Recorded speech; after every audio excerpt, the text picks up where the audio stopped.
Hey, you're listening to WSCA 106.1 FM. It is 12 o'clock on a Monday, which means it's time for Seacoast Business Connections radio show.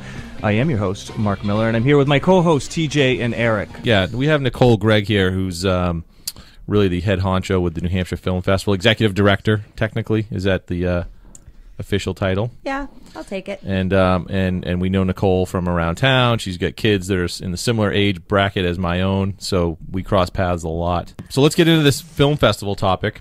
Oh, that's right. We have a guest. Because although I've known Nicole for a long time, and we've been part of the film festival, I've gone to it. We sponsored a little bit. Big sponsor. I've never really gotten the history of it, how it came to be, how it's grown. Yeah, let's sort of begin with the Wayback Machine. Yeah, let's go way back. All right. How do we start? So, How old were you? She was 4. I graduated from college in D.C., and I moved to New York City. And when I moved there, my original plan was to be an actress.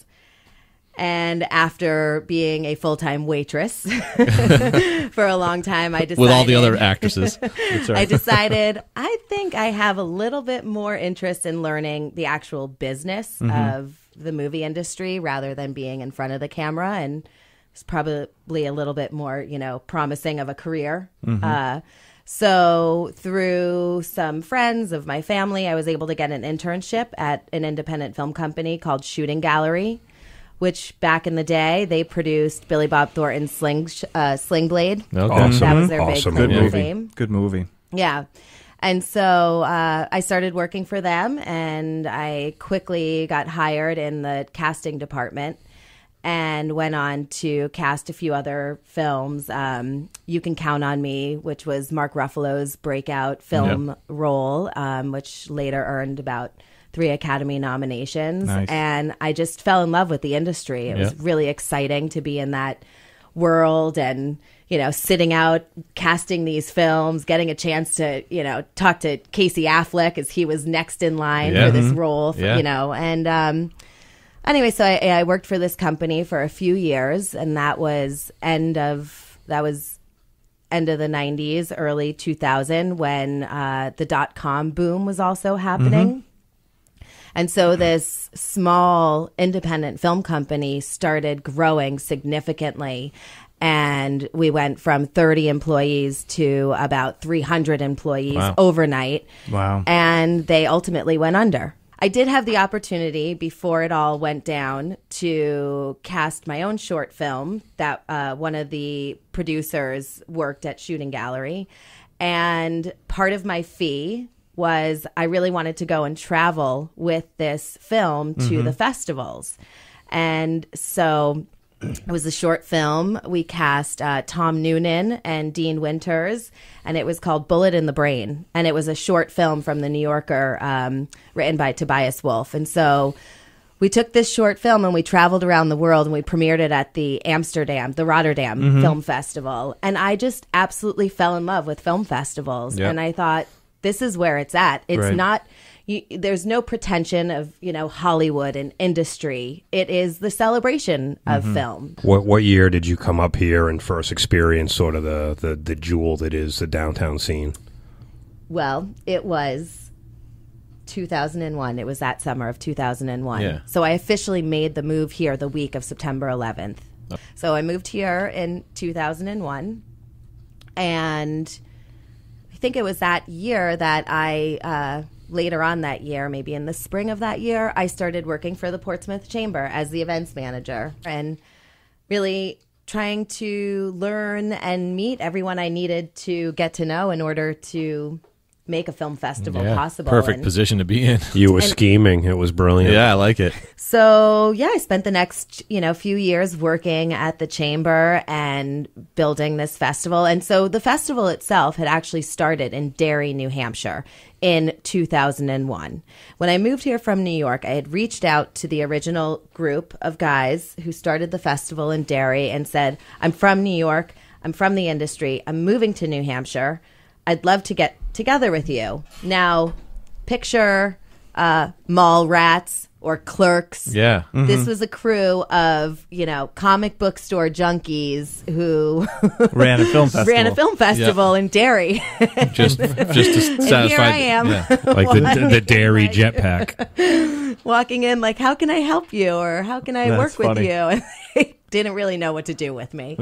About 2 years later, they had decided it was time to move out of Derry and reconnected with me and said, we want to move the festival to either Portsmouth, Manchester, or Concord. And I said, well, I'm already working on getting something off the ground in Portsmouth. Let's work together instead of creating multiple festivals. There's really not that much need for multiple film festivals. Yeah. I mean, that was a very localized, regional effort. We are creating an international film festival, so it's much larger than just the local community that we're trying to cater to. We are positioning ourselves to be a major player on the industry scene internationally. About 900 film submissions. And I was just going to ask a question about growth. What's going on? First festival to today, what are the major differences at that level? Yeah, I mean, definitely the not only the quantity of film submissions, but the quality of film submissions has increased, exponentially. I say it every year, but it's just, well, first of all, we have two festivals really within the overall umbrella festival. There's the New Hampshire Day and Night program, which is exclusively for the New Hampshire filmmakers, films that have a New Hampshire subject, a crew member, an actor, anyone who's from New Hampshire that has, a Connection, project that ties they to want New Hampshire. share. Ties to the area. We have the highest number of films this year. We have 38 New Hampshire affiliated films. That's awesome. And it's really amazing. Out of how and many I can't submitted? Tell you. I think there were at least 80 or 90 submissions in that category alone. Yeah. And we already last year increased the New Hampshire Day and Night program to 2 days. And we used to start it in the afternoon. It used to be New Hampshire Night. We haven't come up with a good enough, name to rebrand that program yet. So now we're just New Hampshire Day and Night. Yeah. That's awesome, though.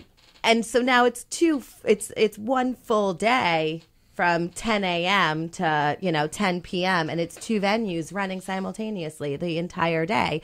And we agonized over about 2 hours worth of films, and finally we just said, okay, we just cannot say no to these films. We're accepting them all, and we had to pull a few of the New Hampshire affiliated films out of the New Hampshire program and put them into the international competition because we really want to keep this day a celebration of, obviously we have our usual suspects, the real Portsmouth filmmakers, because I think